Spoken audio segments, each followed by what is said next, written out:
ہوا ہے کہ الیکشن کمیشن نے بالکل آخری وقت میں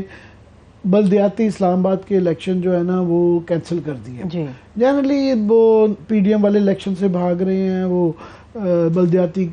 کراچی کے الیکشنوں سے بھاگ رہے ہیں, وہ نیشنل اسمبلی سے بھاگ رہے ہیں, وہ پروونشل الیکشن سے بھاگ رہے ہیں. وہ اسلام آباد کے بلدیاتی کا یہ تھا کہ الیکشن کمیشن کا کام ہے کہ گورنمنٹ کو ایگزیکٹو کو پش کرنا کہ یہ آئینی ذمہ داریاں ہیں اس کو اوپر کریں, اور یہ بڑے عرصے سے مؤخر ہوتے جا رہی ہیں بلدیاتی, اور یہ آئین کے اندر ہے یہ چیز. مگر الیکشن کمیشن نے بالکل لاسٹ منٹ پہ, اور وہ اسد عمر کا اچھا ایک جملہ تھا کیونکہ جی 6 مہینے میں کتنے کے بچے پیدا ہو چکے ہیں کہ آپ کہیں کہ ایک دم دوبارہ حلقہ بندی کی ضرورت پڑ گئی ہے. اب حلقہ بندی اس لیے ہوتی ہے نا کہ آبادی زیادہ ہو گئی ہے, کیونکہ 6 مہینے پہلے تک تو ایسا کوئی ایشو نہیں تھا. تو یہ اس پہ پی ٹی آئی کے لوگ, آج شیری مزاری کا بھی اس پہ ٹویٹ بھی آیا ہوا ہے کہ وہاں پہ یہ کہا جا رہا ہے ان کے مطابق کہ ان کا سروے آیا تھا اسٹیبلشمنٹ کا, اس کے اندر یہ کلیئرلی تھا کہ بہت بڑی میجورٹی اکثریت کے ساتھ پی ٹی آئی یہاں جیت رہی ہے, اس لیے یہ اس کو مؤخر کر دیا گیا ہے. تو یہ میرا خیال یہ تو ہیں عمران خان کے ریزن. باقی یہ آئین میں کوئی گنجائش نہیں ہے اس کی. یہ جو کہا جاتا ہے کہ جناب یہ 1 سال کی 2 سال کی, یاد رہے کہ یہ پہلے بھی یہ آج کل کے بہت بڑے بڑے ڈیموکریٹ جو ہیں یہ ان کا فیورٹ جملہ ہوتا تھا, فیورٹ کوشش تھی, جیسا کہ نجم سیٹھی آج کل وہ جمہوریت کے بہت بڑے علم بردار ہیں, مگر جب انہوں نے فاروق لغاری کے ساتھ کو کنونس کر کے حکومت بے نظیر گورنمنٹ کی توڑی تھی تو ان کا بہت ذرا اصرار تھا, یہ بار بار ان کو کہہ رہے تھے کہ 1 سال تک کے لیے گورنمنٹ کو ایک روتھلیس جو ہے اکاؤنٹیبلٹی ہونی چاہیے. تو باقی جو لوگ تھے کیبنٹ میں انہوں نے یہ حوصلہ نہیں کیا فاروق لغاری نے, اس لیے 3 مہینے بعد الیکشن ہو گئے تو محترمہ ہار گئیں, نواز شریف صاحب الیکشن جیت گئے. تو یہ ہر دور میں یہ کہا گیا ہے یہ ٹیکنوکریٹ آئیں گے اور وہ معاملات ملک کے ٹھیک کر دیں گے. یہ ایک ایزی ایک لالی پاپ ہے, یہ ایک شارٹ کٹ ہے, اور ایک یہ عجیب مفروضہ بیوقوفانہ ہے. یاد رہے کہ ہمارے ہاں یہ ٹیکنوکریٹ کی گورنمنٹس بڑی دفعہ آ گئی ہوئی ہیں, معین قریشی صاحب بھی تھے, شوکت عزیز صاحب بھی تھے, یہ سب ٹیکنوکریٹ, اور ان سے زیادہ فیلئر کوئی نہیں رہا. یہ ٹیکنوکریٹ نہیں, اور آئین میں گنجائش نہیں ہے. آئین میں الٹرنلس کہ آئین کو آپ برخاست کر دیں تو لے آئیں. جو ایمرجنسی کی کلازز ہیں اس کے اندر جو وہ خاص اس کا ایک تقاضے ہیں, اس کے اندر یہ 1 سال کی گورنمنٹ کا کوئی پورا نہیں ہوتا. اور ایمرجنسی کی کلازز میں بھی یہ ہے کہ حالات اس طرح کیوں ملک کے وہ نہیں چل رہے, اور اس کے اندر صدر کی سواب دید ہے, اسمبلی کی سواب دید ہے کہ وہ اس کے بعد ریزولوشن پاس کریں, اور ایک ریکوائرمنٹس جو اس کے لیے چاہیے اس کے ایک 1 2 3 4 تقاضے ہیں, جس کے اوپر یہ کہیں بھی نہیں ہے کہ 1 سال کے لیے 2 سال کے لیے جی ایک ٹیکنوکریٹ گورنمنٹ آ جائے اور وہ مسائل کا حل کرے گی. فواد چوہدری صاحب کی آپ نے عامر صاحب بات کی تھی, فواد چوہدری صاحب نے آج بڑی ایک اور خطرناک بات کی. انہوں نے کہا امپورٹڈ ٹیکنوکریٹ اگر امریکہ سے کسی کو لا کر پاکستان کے اندر بٹھایا گیا معاملات کے حل کے لیے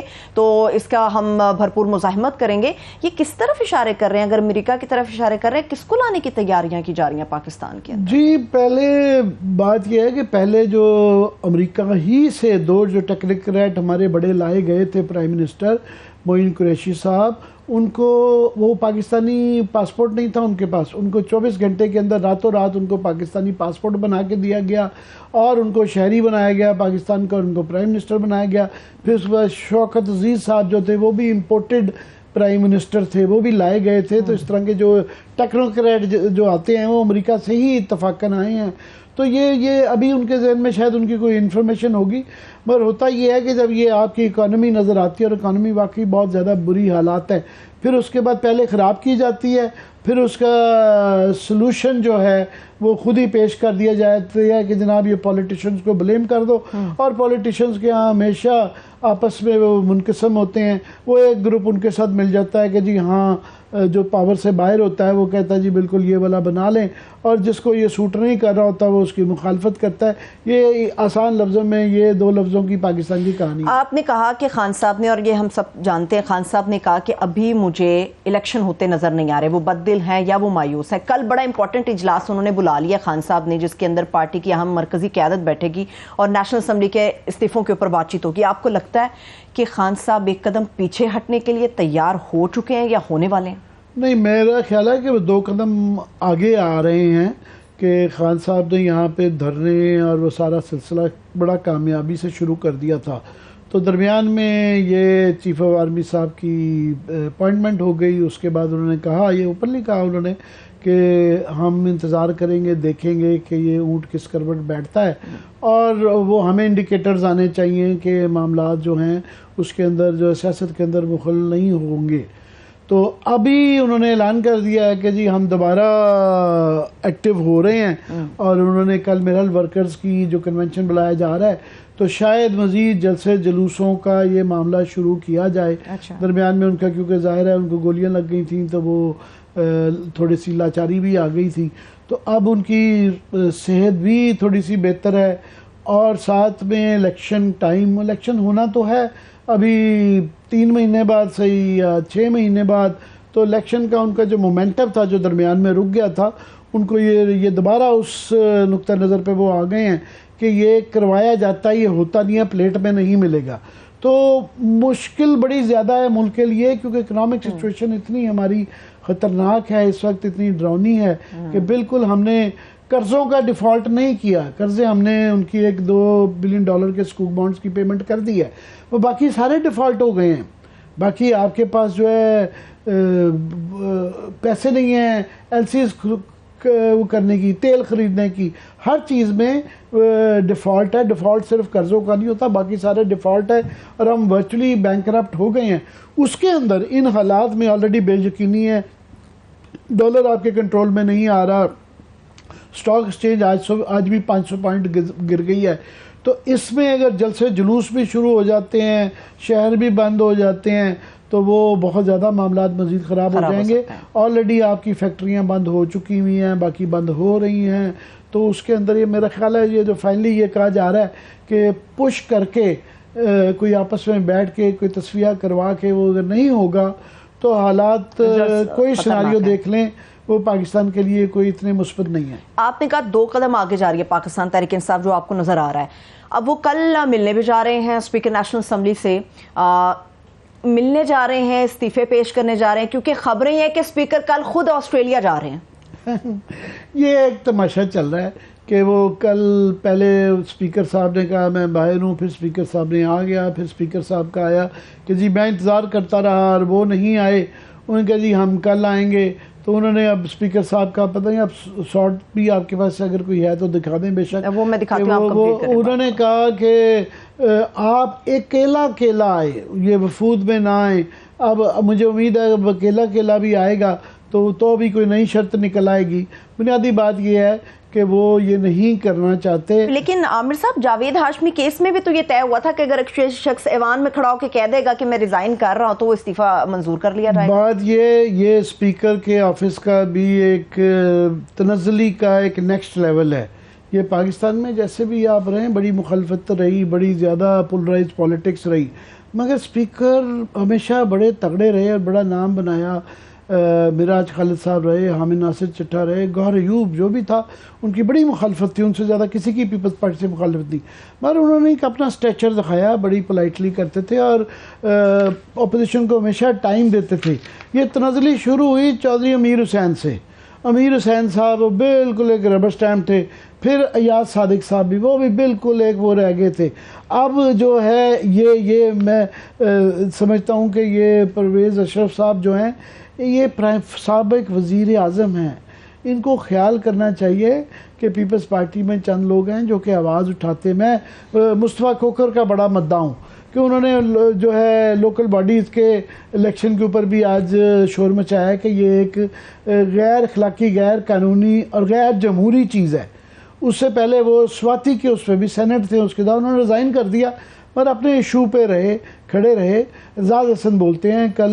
لطیف کھوسا صاحب بولے ہیں, یہ پرانے لوگ ہیں مگر یہ بے نظیر کے آگے لوگ بات کر لیتے تھے, آصف زرداری کے آگے ان کی جان جاتی ہے. تو یہ اپنی شان میں بھی کمی کر رہے ہیں, اپنے آفس کی شان میں بھی کمی کر رہے ہیں کہ طریقہ کار کرا لیں, ورنہ وہ آپ جو کہہ رہی ہیں کہ وہ ان کو سب کو بلوا لیں. تو انہوں نے وہاں کا کھڑے ہو کے, جاوید ہاشمی ہم سب وہیں تھے, میں نے کہا جی میرا استعفیٰ قبول کیا, انہوں نے جی قبول ہوا, انہوں نے کہا جی السلام علیکم, وہ چلے گئے. تو چلیں جو بھی طریقہ کر لیں, وفد میں کر لیں, اکیلے کر لیں. اب اس سے کیا جو بات سنیں، جو جمہوریت کو نقصان تھا، پہنچنا تھا، وہ تو پہنچا ایسے کہ آپ دیکھیں یہ آپ کی نیشنل اسمبلی ہے، اس وقت آپ کے ملک کے جو جتنے گمبھیر مسائل ہیں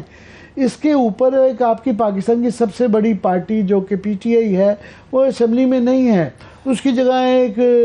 لوٹا شدہ، ایک لولی لنگڑی، ایک جعلی سی ایک اپوزیشن بنائی ہوئی، راجہ ریاض صاحب کو اس کا ہیڈ بنایا ہوا ہے. تو اس طرح تو یہ پارلیمانی جمہوریت نہیں چلتی نا، اس طریقے سے یہ اسپیکر کی عزت نہیں بنتی، اس طریقے سے وزیر اعظم کی نہیں بنتی. اچھے ملکوں میں اگر قانونی آئینی طور پہ نہ بھی ہو تو اخلاقی طور پہ اور جو ہے مورل ہائی گراؤنڈ لیتے ہوئے لوگ اس پہ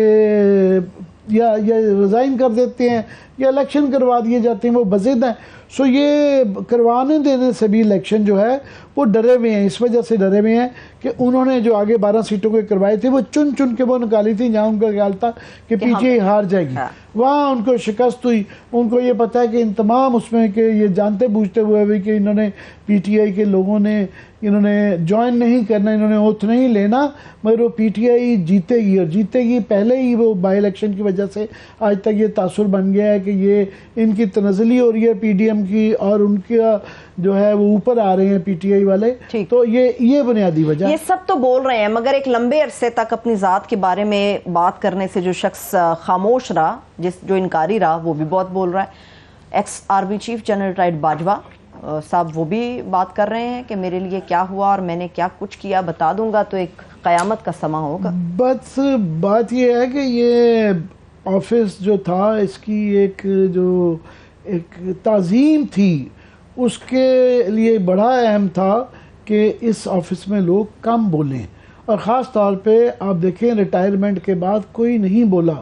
وحید کاکڑ صاحب مجھے ایک جگہ شادی میں مل گئے، میں نے نہیں، کسی نے نہیں پہچانا، ہم 10 لوگ تھے صحافی. کسی نے کہا جی ان صاحب کو جانتے ہیں، کونے میں بیٹھ کے بڑی خاموشی کے ساتھ کھانا کھا رہے تھے. ہم 10 صحافی تھے، اسلام آباد کے بڑے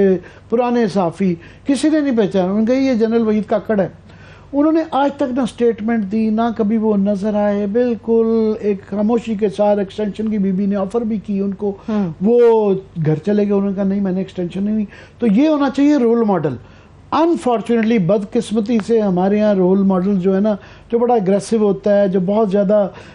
ڈی ایچ ایس بناتا ہے، وہ رول ماڈل بن گیا ہوا ہے. یہ رول ماڈل چینج ہونے کی ہوتا ہے. ویسے بھی کسی اور چیف نے بھی ریٹائرمنٹ کیا نہیں صاحب کی میں نے نہیں دیکھا کہ انہوں نے کوئی اسٹیٹمنٹ دی ہو، انٹرویوز دیے ہوں. اس کے بعد راحیل شریف کا کوئی انٹرویو نہیں دیکھا. یہ ایک نئی ٹریڈیشن ہے. جو نئے آرمی چیف ہیں عمران خان جو مرضی کہتے رہیں، انہوں نے بھی بڑی خاموشی سے ایک وہ رکھا ہوا ہے سلسلہ کہ وہ پہلے روز ان کی جو تصویر آئی ایس پی آر والا دیتے تھے، ان کی تقریریں دکھائی جاتی تھیں، وہ بہت محدود ہو گئی ہیں. جہاں پہ بڑا ضروری ہے کہ افواج کا ولولہ بڑھانے کے لیے جتنی ضروری ہے اتنی ہی محدود ان کو دکھایا جاتا ہے. جب یہ اس طرح کے انٹرویوز دیں گے تو پھر وہ دوبارہ ہے. تو مجھے لگتا ہے کہ دونوں طرف سے ایک سلسلہ جاری ہے. ایک تو ان پہ attack P T I consistently اب کر رہی ہے. عمران خان صاحب نے بھی آج ان کے متعلق کہا ہے کہ جنرل باجوہ صاحب نے بڑا ظلم کیا ہمارے پہ، ہم بالکل ڈیفالٹ پہ کھڑے ہیں اور ہماری حکومت کے اچھی ورکنگ ریلیشن تھی مگر انہوں نے اس ملک کا اور ہمارا ستیہ ناش کر دیا. مور لیس روز ہی وہ کچھ نہ کچھ کہتے ہیں، ان کے لوگ بھی کہتے ہیں، ظاہر ان کو غصہ ہے. تو ایک جوابی بھی مجھے نظر آ رہا ہے کیمپین جنرل باجوہ صاحب کے دوست احباب اور وہ خود بھی کر رہے ہیں، آرگنائز لگتی ہے کہ اوپر تلے جو ہیں ایک کالم انہوں نے انٹرویوز دیے ہیں، کالم چھپوائے گئے ہوئے ہیں. اور تھوڑا سا یہ ہے کہ میں سمجھتا ہوں کہ اس آفس کی تقریب میں تھوڑی سی کمی آئی ہے. اور وہ انٹرویو ہمارے دوست ہیں جاوید چودھری صاحب، اور ہم نارملی دوستوں کے اس پہ نہیں کرتے مگر انہوں نے جو اس کے اندر باتیں لکھی ہیں وہ ہنسی آ جاتی ہے کہ جی وہ چائے کے اندر جو ہے نا کیک رس ڈبو کے کھاتے تھے. پھر ان کے گھر کا جو ان کی سٹوری سنائی گئی ہے انکساری کی اور غربت کی، کہ وہ انسان کو لگتا ہے کہ شاید زکوٰۃ کے ہی حقدار بن گئے ہیں کہ وہ اس طرح کی باتیں کہ بہت زیادہ ان کے ہاں سادگی ہے. ایک سابق چیف کے متعلق ہمارے ایک اور کالم نگار ہیں، وہ ایک دفعہ انہوں نے لکھا تھا کہ وہ 2 ٹائم کی روٹی بھی نہیں کھاتے ہیں، 1 ٹائم کی مس کر دیتے ہیں اور ایک کھانا 3 دفعہ چلاتے ہیں. تو یہ اس طرح کی مبالغہ آمیزی نہیں ہونی چاہتی. لاسٹلی جو ہے انہوں نے یہ کہا، بہت زیادہ ریاکٹ کیا اس انٹرویو میں کہ یہ جو ان کے اثاثوں کے متعلق FBR سے لیک ہوئی، انہوں نے کہا جی میں اس کے متعلق جو ہے نا ڈیٹیلز لے کے آؤں گا، اس کا فورنزک آڈٹ کراؤں گا۔ اب میری یہ عرض ہے کہ آپ نے یہ نہیں، اگر وہ کہہ دیتے کہ یہ غلط ہے، یہ میری ہیں ہی نہیں، تو پھر تو بات بنتی تھی۔ اب ایک اگر آپ مان لیا آپ نے کہ وہ آپ کے ہی احساس سے کیا، ہاں اس کی تشریح وہ کہہ سکتے ہیں کہ ان کے جو سبزی ہیں مٹھو صاحب جو ہیں ان کے ساتھ نہیں جوڑنا چاہیے تھا، اس کی تشریح غلط کی گئی، اس کو مس ریپرزینٹ کیا گیا، وہ بات سمجھ آتی ہے، مگر انہوں نے ڈینائی نہیں کیا کہ یہ ان کے احساس ہیں۔ جتنے یہ آگے چلیں گے، جتنے فورنزک آڈٹ کرائیں گے، جتنی اس پہ بات ہوگی اتنا کیچڑ اچھلے گا۔ ان باتوں پہ خاموشی بہترین ہوتی ہے، صحیح ہے، اور نہ ہی بات کی جائے تو بہتر ہے۔ تو میرے لب خاموش ہے،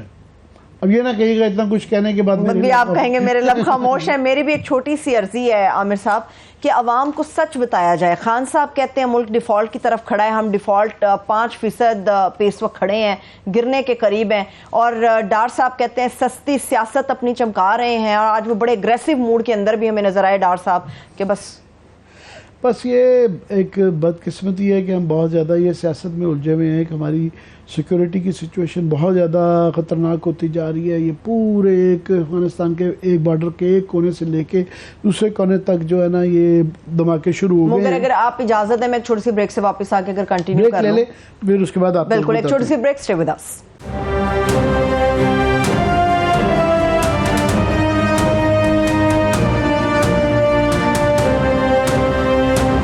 بریک کے بعد ایک بار پھر سے پروگرام میں ہم آپ کو خوش آمدید کہیں گے۔ عامر صاحب بریک میں بھی آپ بڑی خطرناک معلومات کے پیجز ادھر ادھر کر رہے تھے، کیا واقعی اسلام آباد کے اندر گرین ایریا گرے ایریا میں تبدیل ہونے جا رہا ہے؟ یہ تو کسی کو نہیں سمجھ آئے گا کہ گرین ایریا گرے ایریا میں تبدیل ہونے جا رہا ہے۔ ہو یہ رہا ہے کہ اسلام آباد دی بیوٹیفل یہ اپنے ماحول کے لیے مشہور تھا، یہ اپنی گرین بیلٹ کے لیے مشہور ہے، یہ اپنی مارگلا کی پہاڑیوں کے لیے مشہور ہے، گو کہ اس کے اندر تیزی سے خرابی آ رہی ہے، سیمنٹ اور سریا بڑھتا جا رہا ہے، ٹریفک بڑھتی جا رہی ہے، مگر ابھی بھی اس شہر میں باقی شہروں کی بنسبت یہ جو آکسیجن ساری آتی ہے یہ مارگلا کی پہاڑیوں سے جاتی ہے۔ اسلام آباد بغیر مارگلا کی پہاڑیوں کے اور گرین سبز پہاڑیوں کے ایگزسٹ نہیں کر سکتا۔ اس کا بھی حال لاہور اور کراچی والا ہوگا کہ دنیا کے بڑے کیپٹلز میں جو کہ ماحول کے اس برے ترین گندے ماحول والے شہر بنتے جا رہیں گے، مگر یہاں ایک لالچ ہے، دولت کی، پیسے کی، زمین کی ایک ہرس ہے وہ کہ اندھا کر دیتی ہے لوگوں کو۔ یہ کافی عرصے سے یہ کوشش جاری ہے، کئی سالوں سے جاری ہے کہ اسلام آباد میں ایک ہے زون 3 جسے کہا جاتا ہے۔ زون 3 جو ہے وہ نو گو ایریا ہے ہاؤسنگ سوسائٹیز کے لیے، کہ آپ جو مرضی کر لیں، یہ گرین ایریا ہے، اس کے اندر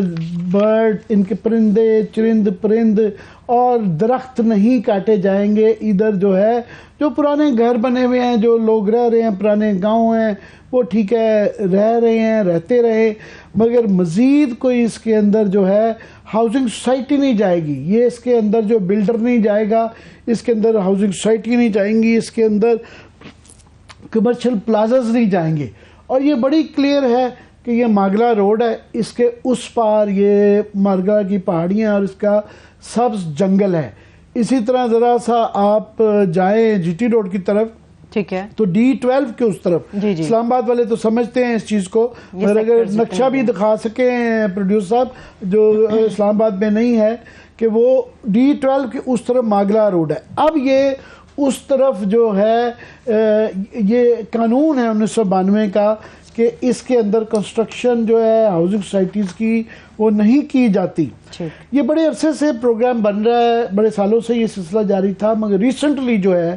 یہ بہت اس میں زور پکڑ لیا کہ کسی طریقے سے کوئی قانون میں تبدیلی کی جائے کہ اس کے اندر یہاں ہاؤسنگ کی جائے اربوں خربوں میں۔ اس کے اندر جو شک کیا جا رہا ہے 2 بڑی پارٹیز ہیں، ایک کا تعلق پیپلز پارٹی سے ہے جن کی زمینیں ہیں وہاں پہ، یہ آپ نے سنا ہوگا سنجیانی بہت سنتے ہیں آپ، یہ سنجیانی کی زمینوں کے اوپر بھی بلاول صاحب کے اوپر اور اس کی خرید و فروخت کے اوپر، قبضے کے اوپر ایک زمانے میں بہت بڑا سکینڈل تھا، بہرحال وہاں پہ زمینیں ہیں پیپلز پارٹی کے جو چیئر پرسن ہیں آصف زرداری صاحب اور بلاول زرداری صاحب کی، اور دوسری بڑی پارٹی جو ہے وہاں پہ وہ ہے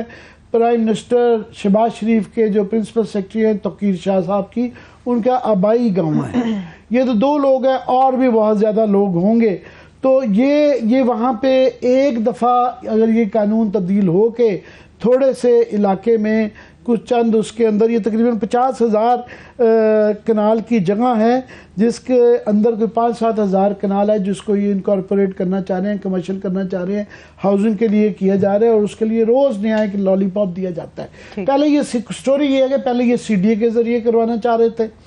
اور وہ اس کی تفصیل بتاتے ہیں۔ ہم نے بہت زیادہ شور مچایا کہ یہ کرنے جا رہے ہیں، کیونکہ اسلام آباد میں یہ ایک ایسا ایشو ہے کہ درخت کاٹنے کے اوپر بھی لوگ اکٹھے ہو جاتے ہیں۔ لوگ ایک پورا ایک عادت شہر ہے جو کہ ٹریلز کے اوپر جاتا ہے، واک کرتا ہے، اس کی خوبصورتی کو انجوائے کرتا ہے۔ سو شکر ہے کوئی پاکستان میں شہر ہے جس کو اپنے ماحول کی فکر ہے۔ اور یہاں پہ یہ دیکھیں چیتے کے لیے ہم نے پورے پرزرو ایریا کر دیا ہے، پرندوں کے لیے کیا ہوا ایریا، وائلڈ لائف کے لیے کہتا ہے کہ یہ منال ہوٹل ٹائپ ان کے خلاف ایک موومنٹ رہتی ہے کہ جناب یہاں نہیں کیا جا سکتا، مگر وہ پہلے CDA کے ذریعے کر رہے تھے، وہ ہم نے شور مچایا۔ تو اب بتایا جا رہا ہے کہ جناب ایک کمیٹی بنائی گئی ہے پرائم منسٹر ہاؤس کے اندر، پرائم منسٹر آفس کے اندر، جس کو ایک اور کمیٹی جو ہے ماحولیات کے کچھ ایکسپرٹ ڈال کے وہ دی گئی کمیشن جو ہے وہ بنایا جا رہا ہے، اور وہ کمیشن جو ہے وہ یہ زوننگ ریگولیشن کو چینج کرے گا۔ بیوروکریٹس ڈر گئے ہیں، ان کو یہ لگا کہ یہ ہم پھنس جائیں گے اور یہ ہمارے کندھے پہ تلوار رکھ کے یہ چل رہی ہے، حالانکہ اس میں سے سارے ہی بیوروکریٹ جو ہے ان کا بڑا مشکوک رول ہے۔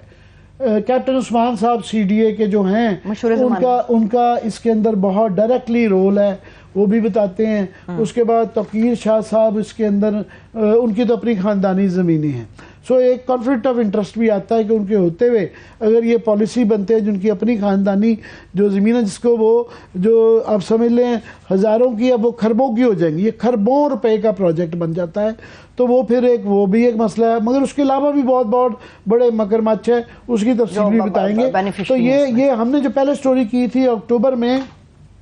یہ ڈان اخبار میں کاشف عباسی صاحب بڑے اچھے رپورٹر ہیں، مگر کچھ چیزوں میں تھوڑے سے یہ ان کی خبریت کم ہوتی ہے۔ تو انہوں نے یہ خبر دی تھی کہ جی یہ زون 3 کو تبدیل کیا جا رہا ہے، اور تبدیل یہ کیا جا رہا ہے کہ جی باہر سے ہم ڈالر لا رہے ہیں، ملک کی معیشت کو ٹھیک کر دیں گے، اور یہ باہر سے مخیر حضرات آئیں گے، ڈالر لے کے آئیں گے، اور اس کے لیے ایک بنایا گیا ہے، بڑے عرصے سے بن رہا ہے، گندارا انکلیو ہاؤسنگ پروجیکٹ بن رہا ہے GT روڈ کے اوپر۔ اور اس نے کہا جی اس کا جو ہے نا جو واٹر پروجیکٹ ہے نا سنجیانی کا، اور کچھ ایریا زون 3 میں آتا ہے، تو قانون کی تبدیلی کر کے جو ہے نا وہ کر دیا جائے۔ اور ساتھ میں اس میں CDA کو شامل کیا گیا کہ اس کیپٹن عثمان صاحب نے کہا کہ جناب یہ میں نے نہیں کیا، یہ مجھ سے پہلے بورڈ کر گیا ہے۔ اچھا، تو ہم نے پچھلے بورڈ کے منٹس دیکھے، انہوں نے کہا جناب کہیں بھی نظر نہیں آیا، انہوں نے کہا اس کو ایکسپلور کریں کہ کیسے طریقہ حل نکالا جا سکتا ہے۔ انہوں نے پچھلوں پہ کندھے پہ رکھ کے بالکل جھوٹ بلیٹنٹ لائے کہ جی پچھلے بورڈ نے میرے آنے سے پہلے کیا یہ فیصلہ ہوا، تو وہ اب وہ بیک آؤٹ تھوڑا سا لگتا ہے کر گئے۔ اس کے بعد ایک صاحب ہے جی CDA ممبر پلاننگ وسیم یاد باجوہ صاحب، ان کا کوٹیشن تھا کہ جی ہم جو ہے زوننگ کے اس کے اندر ہم نے فیصلہ کر دیا ہے کہ ہم زون 3 کے اندر گرین ایریا میں جو ہے وہ الاؤ کر رہے ہیں اور اس کو چینج کر رہے ہیں، اور جو ہے عثمان صاحب نے بھی اس میں ہم نے اس میں بڑا شور مچایا کہ یہ آپ نہیں کر سکتے، غیر قانونی بھی ہے، اور یہ کرپشن بھی ہے، اور یہ ماحولیات کے نام پہ یہ بہت بڑا ایک اس کے اوپر ایک قدغن بھی ہوگی، اس کے اوپر ایک بہت بڑا یہ اٹیک بھی ہے۔ تو اب جو انہوں نے طریقہ نکالا ہے اس کے اندر انہوں نے کہا جی ایک بجائے اس کے کہ یہ بیوروکریٹس کے اوپر پڑے، تو انہوں نے کہا یار یہ پولیٹیشنوں پہ ڈال دیتے ہیں، کیبنٹ کا ایک ٹھپا لگواتے ہیں، اور کے بعد کیبنٹ کو اختیار ہے، حالانکہ جو ادھر کا جو آپ کا جس طرح آئین ایک سیکروسینٹ چیز ہوتی ہے، اسلام آباد کا ماسٹر پلان بھی ایک سیکروسینٹ ایک مقدس چیز ہے، وہ بڑی سوچ سمجھ کے بنایا گیا ہے، اس کے اندر تمام چیزیں اسی لیے دنیا کے خوبصورت ترین شہروں میں سے ہے۔ وہ اس کو تروڑ مروڑ کرنا چاہتے ہیں کہ بس کسی طریقے سے اس کے اندر جو نا بلڈر گھسا لیں اور وہ کر لیں۔ انہوں نے لہٰذا یہ نئی خبر یہ ہے، یہ بھی اس کا انکشاف بھی کاشف باسط صاحب نے کیا ہے، مگر تھوڑی سی شوگر کوٹڈ ہے ہمارے بھائی کی سٹوری، کہ اس میں انہوں نے کہا ہے جی ہم یہ کمیشن بنا رہے ہیں، اور ایک میٹنگ ہوئی ہے، پہلے تو فرائیڈے کو ایک میٹنگ ہوئی ہے جہاں پہ پرائم منسٹر آفس میں، جہاں سب لوگوں نے بیٹھ کے، بڑے بڑے لوگوں نے بیٹھ کے، سینئر گورنمنٹ آفیسرز اور C D A chairman Muhammad Usman, انہوں نے کہا کہ یہ جو زوننگ ریگولیشن والا ہے decide by a commission to be notified by the government, اب وہ گورنمنٹ بتائے گی، اب اپنی مرضی کے اس کے اندر بندے ڈالے جائیں گے، وہ مرضی کے ایکسپرٹ بلائیں گے، اور وہ پھر مرضی سے سارا کام ہو جائے گا، کیبنٹ سے وہ کروا دیجئے، کیبنٹ آپ کر دے گی کہ ایک طرف آصف زرداری صاحب کی زمینیں ہیں، دوسری طرف جو ہے ان کی زمینیں ہیں توقیر شاہ صاحب کی، اور جو ہے دونوں میجر پارٹیز کا اس پہ اتفاق ہے، مجھے نہیں پتا اور کس کس کا کیا کیا اس کے اندر جو ہے پاؤنڈ آف فلیش ہوگا، مگر یہ اس کے لیے ڈیسائیڈ کیا ہوا ہے۔ اس کے بعد انہوں نے یہ مزید کہا کہ یہ اس کی جو ہے نا وہ پلاننگ ہو چکی ہے، اور باقی انہوں نے کہا سورسز کے حوالے سے لکھا ہے کہ یہ جو پلاننگ ونگ نے اس کا کیا، اور اس کا جو ہے باقی سلسلہ، کہ ہاں ایک اور انہوں نے چلاکی اس میں کی کہ ہمارے جیسے لوگ شور میں چاہتے ہیں نا یہ گرین ایریا ہے، تو انہوں نے کہا نہ فکر نہ کریں، ہم وہاں کی جو دیہات آتے ہیں نا، اس کے قدیم دیہات ہیں، قدیم دیہات ہیں، وہ ان کے اگر آپ نام مجھے نکال دیں اس میں سے، ایک تو تلہار ہے، ایک اس طرح کے یہ گوکینا ہے، تلہار ہے، شادرہ ہے، جی شادرہ بید گاؤں ہے، انہوں نے کہا جی ہم گاؤں کو نہیں چھیڑ رہے بلکہ گاؤں کو اور گرین کر رہے ہیں، تو ان گاؤں کو وہ سائڈ پہ کر دیں، کچھ دے دیں گے۔ اب وہ جنگلی حیات جو ہے نا بڑے بڑے پلازاز میں رہیں گی، اور وہ ہاؤسنگ سوسائٹیز میں جو ہیں چیتے پھرا کریں گے اور پرندے پھرا کریں گے، لفٹ استعمال کوئی چیتا کر رہا ہوگا، کوئی شاپنگ کر رہا ہوگا۔ انوائرمنٹ کا بھی ہم نے انتظام کر لیا ہے، اس کے اندر جو کمیشن کو جو ہے کمیٹی رپورٹ کرے گی، جس کے اندر کے اب یہ کہاں سے انوائرمنٹ اس شہر کے سٹیک ہولڈرز ہیں، یہاں پہ ایک پوری کافی اس طرح کی سوسائٹی کی تنظیمیں ہیں جو کہ گرین اسلام آباد، سبز اسلام آباد چاہتی ہیں، ان میں سے کوئی جو معتبر نام ہے، بڑے بڑے معتبر نام ہیں، طاہرہ عبداللہ ہیں، یہاں پہ رشیداد خان بڑی عمر کے ہو گئے ہیں، وہ بھی اس کے لیے کھڑے ہوتے ہیں، مشاہد حسین بھی ایک دو دفعہ نظر آتے ہیں، اور بھی بے تاشا لوگ ہیں جو کہ اس کے لیے کھڑے ہوتے ہیں، یہاں کا شہری کھڑا ہوتا ہے، مگر انہوں نے اپنی مرضی کا، ہمیں نہیں پتہ یہ کمیٹی کون ہوگی، انہوں نے کہا جی اس میں کچھ انوائرمنٹ کے ایکسپرٹ بھی ڈالیں گے، ای پی اے ان کی اپنی، ہمارا بڑی شکایت ہے شہری رحمان صاحبہ سے کہ وہ پوری دنیا میں جا کے کلائمیٹ کنٹرول کے لیے، ماحول کو تبدیل کرنے کے لیے سیمینارز اٹینڈ کر رہی ہیں، یہ آپ کا اپنا کیپٹل تو بچا لیں، مگر میرا نہیں خیال ہے ان کے اندر یہ حوصلہ ہے کہ آصف زرداری کی زمینوں کو اس کو جو فائدہ ہو رہا ہے اس کو روک سکیں، کوئی آواز نہیں آ رہی، بالکل نہیں آ رہی۔ عدالتی فیصلے بھی تو ہوتے ہیں گرین ایریاز کو لے کر کہ ان کو تباہ و برباد نہیں کیا جائے گا، اس پہ کافی میں نے کہا عدالتی فیصلے ہیں کہ یہ نہیں کیا جا سکتا، ان کا جو بنایا گیا تھا یہاں پہ گولف گراؤنڈ، اس کو بند کر دیا عدالت نے کہ گرین ایریا کو نہیں ٹچ کرنا، بل انہوں نے طریقہ نکالا ہے کہ جناب چونکہ سب سے اوپر سب سے بااختیار ہوتی ہے پاکستان کی کیبنٹ، تو کیبنٹ وہ کرے گی، تو یہ کمیٹی بیوروکریٹ اس میں سے کہیں گے ہم نے تو نہیں کیا۔ اور جتنی بھی رکاوٹیں ہیں، کیا میں صحیح سمجھ پائی ہوں کہ وہ توقیر شاہ صاحب ہیں جو دور کر رہے ہیں؟ بھئی وہ جو ہے شک تو پھر ان پہ ہی کیا جائے گا جو بینیفیشری ہیں، اور کلیئرلی ایک کانفلکٹ آف انٹرسٹ ہے ان سب کا کہ ان کو لگایا گیا ہے، کیپٹن عثمان کو انہوں نے لگایا ہے، اور جو ہے بینیفیشری وہ ہیں، تو ہمارا شک تو وہ بینیفیشری میں قانون اور منطق کے مطابق تو وہ ادھر اشارہ کیا جاتا ہے کہ قتل بھی ہو جائے وہ دیکھتے ہیں جی بینیفیشری کون تھا، موٹیو کیا تھا، تو موٹیو جب ایک نظر آ رہا ہے ہو سکتا ہے ان کے بعد ہم نے بڑی کوشش کی ہے پچھلی دفعہ بھی، اس دفعہ بھی کیپٹن عثمان صاحب سے بھی، توقیر شاہ صاحب سے بھی، ہم ابھی بھی تیار ہیں اگر اپنا وہ ورژن دینا چاہیں تو دیں۔ سی ڈی اے خاموش رہتا ہے، سی ڈی اے کے ہم ترجمان سے ہی پوچھتے ہیں، وہ چپ کوئی بولتا نہیں ہے۔ یہ جو باجوہ صاحب ہے ممبر پلاننگ جو بڑے اس کے اندر ایکٹیو، پچھلی دفعہ یہ اکتوبر میں انہوں نے یہ کوشش کی تھی، کسی نے نہیں ہٹایا، سنا ان کو اور پاکستان پروڈیوس بن گئے ہیں، تو یہ ایک پورے بزد ہیں، تھوڑے وقت کے اندر جو ہے نا زیادہ سے زیادہ ایک ریس نظر آ رہی ہے پیسہ بنانے کی، اور مادر پدر قانون کی پامالی، آئین کی پامالی،